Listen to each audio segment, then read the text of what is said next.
Hello everyone, आप सभी बच्चों का स्वागत है। आज के इस सेशन में हम क्लास 6 गणित की नई पाठ्य पुस्तक गणित प्रकाश के पुस्तक के अंत में दिए गए वर्ग पहेली को हल करेंगे। निम्न वर्ग पहेली को हल कीजिए। सबसे पहले हम बाएं से दाएं चलेंगे। यहाँ पे पहला नंबर में है 2 अंकों की सबसे बड़ी अभाज्य संख्या।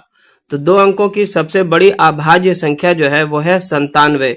तो हमें बाएं से दाएं लिखना है, तो 9 यहाँ 7 यहाँ आपको लिख देना है, तो ये 97 हो जाएगा। सबसे बड़ी संख्या है 2 अंकों की 99, लेकिन यह एक भाज्य संख्या है। उससे कम एक करेंगे 98, ये भी एक भाज्य संख्या है। उससे कम करेंगे 97, यह एक अभाज्य संख्या है। अब आते हैं तीसरा नंबर पे, 1 से 100 के बीच कुल अभाज्य संख्याओं की संख्या। यह प्रश्न हमने अध्याय 3 संख्याओं के खेल में हल कर लिया है और हमने वहां पे सीखा था कि 1 से 100 के बीच जो है कुल मिलाकर 25 अभाज्य संख्याएं हैं। कितनी अभाज्य संख्याएं हैं? 25 अभाज्य संख्याएं। अभाज्य संख्या उसे कहते हैं जिसका केवल 2 ही गुणनखंड हो। ठीक है, तो यहां पे हम लिखेंगे 3 नंबर पे 1 से 100 के बीच कुल 25 अभाज्य संख्याएं, तो 2 यहां लिखेंगे, 5 यहां लिखेंगे। बाएं से दाएं आपको लिखना है।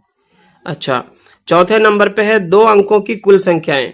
तो 2 अंकों की कुल संख्याएं कितनी होंगी, इसे निकालने के लिए आप इस तरह से कर सकते हैं कि सबसे पहले आप 2 अंकों की सबसे बड़ी संख्या में से 2 अंकों की सबसे छोटी संख्या को घटाइए, यानी 99 में से 10 को घटाएंगे तो 89 आएगा और उसमें 1 जोड़ना होगा आपको, तो ये 90 आ जाएगा। या फिर आप ऐसे कर सकते हैं कि 2 अंकों की सबसे बड़ी संख्या में से 1 अंक की सबसे बड़ी संख्या को घटा दें, तो भी आपको 90 प्राप्त होता है। तो इस तरह से यहाँ पे हमारा चौथा नंबर में जो है क्या होगा, 90। तो यहां लिखेंगे 9 और यहां लिखेंगे 0।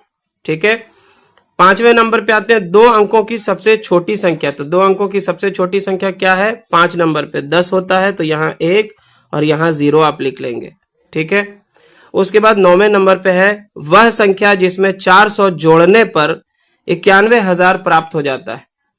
ठीक है, तो वह संख्या निकालने के लिए हम क्या करेंगे, 91,000 में 400 को घटा देंगे, तो हमें प्राप्त हो जाएगा 90,600। कितना प्राप्त होगा? 90,600।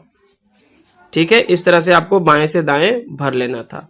अब आगे बढ़ते हैं। यहाँ पे दिया है ऊपर से नीचे 2 नंबर में जाना है। संख्या 80 की पूर्ववर्ती संख्या बताइए। पूर्ववर्ती संख्या का मतलब होता है ठीक पहले की संख्या, प्रीडिसेसर। 2 नंबर में चलते हैं, तो ये देखिए यहाँ पे हो जाएगा 79, जो कि ऑलरेडी यहाँ पे आपको दिख रहा है।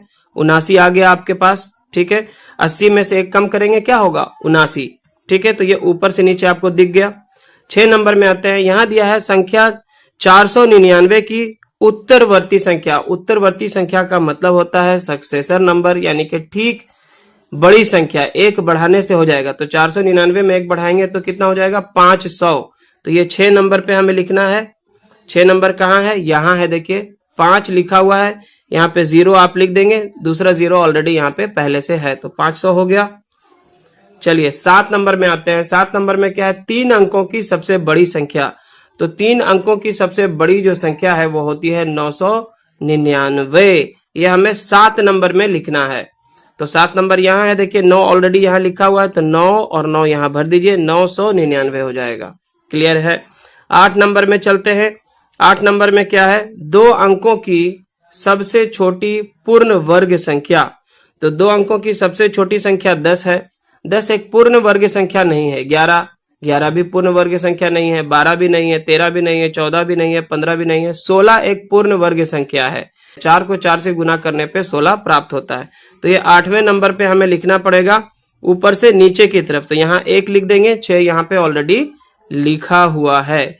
इस तरह से हमने इस वर्ग पहेली को यहाँ पे कर लिया है हल। और बच्चों, आपको गणित प्रकाश के किसी भी अध्याय का वीडियो लेसन देखना है तो आप चैनल के प्लेलिस्ट में जाएं। वहां आपको गणित प्रकाश क्लास 6 लिखा हुआ एक प्लेलिस्ट मिल जाएगा। वहां पे आप चैप्टर वाइज या फिर पेज नंबर वाइज सारे वीडियो सॉल्यूशंस को देख सकते हैं। साथ ही इस चैनल पे आप क्लास 6, क्लास 7 और क्लास 8 के मैथ और साइंस के सभी सॉल्यूशंस को देख सकते हैं। आगे हम दूसरे सब्जेक्ट्स के भी वीडियो को अपलोड करते रहेंगे। वीडियो लेसन अगर पसंद आए तो जरूर से इसे लाइक करें, शेयर करें अपने सभी दोस्तों के साथ। चैनल पे नए हैं या अपने चैनल को अभी तक सब्सक्राइब नहीं किया है तो सब्सक्राइब जरूर करें। धन्यवाद।